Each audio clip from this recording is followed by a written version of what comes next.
పరిశుద్ధ నామమునకు మహిమ కలుగును గాక. క్రీస్తునందు ప్రియ దేవుని బిడ్డలారా, ప్రభు అయిన యేసుక్రీస్తు పరిశుద్ధ నామములో మీ అందరికీ ఈ ఉదయకాల శుభములు తెలియచేయచ్చు ఉన్నాను. ఈ దినమంతయు మీకు మీ కుటుంబానికి దీవెనకరముగాను ఆశీర్వాదకరముగాను దేవుడు అనుగ్రహించాలని మీ కొరకై ప్రార్థిస్తూ ఉన్నాను.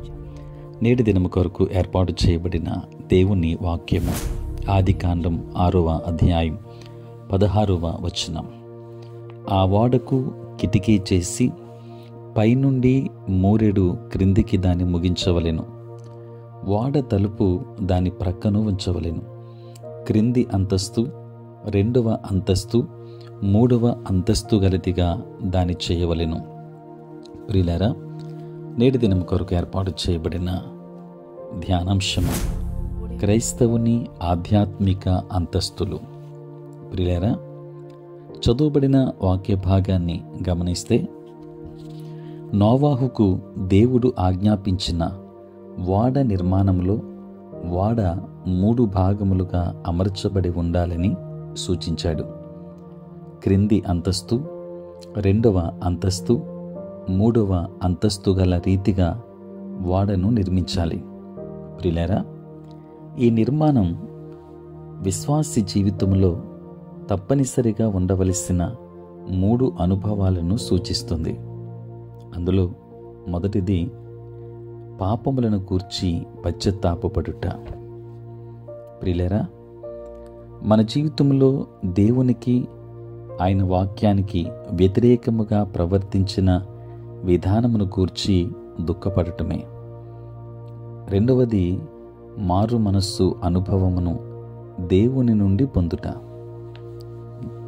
అనగా నూతన మనస్సు ప్రభువు మనకు ఇస్తాను అని వాగ్దానం చేశాడు. అనగా తిరిగి పాత బ్రతుకులలో, తలంపులలో, క్రియలలో జీవించుట కాదు, పాపమును గూర్చి ఒప్పుకొని దేవుడిచ్చే నూతన జీవితాన్ని ప్రారంభించడం. అదే రీతిగా మూడవది బాప్తిస్మము పొందుట. ప్రియులారా, మనము ధ్యానించిన 2 అనుభవాలు అనగా పాపములను గూర్చి పశ్చాత్తాపపడుట, మారు మనస్సు అనుభవాన్ని పొందుటం అనేటువంటి అనుభవాలు పొందుకొని బాప్తిస్మమును తీసుకోవాలి. దేవుని బిడ్డలారా, సంఘ సహవాసములో చేర్చబడాలి. దేవుడు మనల్ని నడిపిస్తాడు. ఆ రీతిగా కాకుండా పైనున్న మొదటి 2 అనుభవాలు అనగా పశ్చాత్తాపము, మారు మనస్సు లేకుండా బాప్తిస్మము తీసుకొనుట సరి అయిన విధానం కాదు. చాలామంది త్రాగుబోతులుగా, పెళ్ళిళ్ళ కొరకు, దురలవాట్లతో, లోకముతో సహవాసం చేస్తూ బాప్తిస్మం తీసుకుంటారు. అందువలన ఏమీ ప్రయోజనం లేదు. ప్రియులారా, మనం విశ్వాస జీవితంలో పశ్చాత్తాపము, మారు మనస్సు, బాప్తిస్మం అనే 3 అంతస్తులు లేదా అనుభవాలు కలిగిన వారుగా మనం ఉండాలి. ఎప్పుడైతే ఆ ఆధ్యాత్మిక అంతస్తులు మనం కలిగి ఉంటామో దేవుని రక్షణ, దేవుని ఆశీర్వాదాలు మనం పొందుకుంటాం. ఇట్టి అనుభవాలలో ప్రభు మనలను నడిపించును గాక. ఆమేన్. ప్రార్థన. పరిశుద్ధుడైన తండ్రి, ప్రేమ కలిగిన మా ప్రభువా, మీ పరిశుద్ధ నామమునకై వందనాలు, స్తుతులు, స్తోత్రాలు చెల్లిస్తున్నాం నాయన. యేసయ్య, రాత్రంతయు కాపాడి సంరక్షించి సుఖనిద్రను మాకు దయచేసి మా జీవితంలో మరి యొక్క నూతన దినాన్ని మేము చూడగలిగే భాగ్యాన్ని తండ్రి మీరు మాకు ఇచ్చినందులకే స్తోత్రాలు. ప్రభువా, ఈ దినమంతా కూడా మీ సన్నిధి మాతో ఉంచండి. మీ ప్రసన్నత మాకు దయచేయండి. నేటి మా పనులలోనూ, ప్రయాణములలోనూ, పరిచర్యలోనూ మీరే తోడై ఉండండి. అనారోగ్యంతో ఉన్న వారికి ఆరోగ్యాన్ని ఇవ్వండి. సమస్యలతో ఉన్న వారికి సమాధానమును దయచేయండి. బలహీనులైన బిడ్డలను బలపరచండి.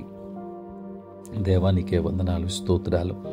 ఉద్యోగస్తులు, వ్యాపారస్తులు, కష్టపడి పని చేసుకుంటున్న బిడ్డలందరి మీద నీ కృపాహస్తమునుంచండి. తండ్రి, నీ స్తోత్రాలు చెల్లిస్తూ ఉన్నాము. అదే రీతిగా నాయన తండ్రి, చదువుకున్న బిడ్డలకు కావలసిన జ్ఞానమును మెండుగా మీరు అనుగ్రహించండి. తండ్రి, ఎంతోమంది రక్షణ లేక నశించిపోతున్నారు. వారికి సంపూర్ణ రక్షణ భాగ్యాన్ని మీరే అందించండి. పుట్టినరోజు, పెండ్లి రోజు జరుపుకొనుచున్న బిడ్డలను దీవించండి.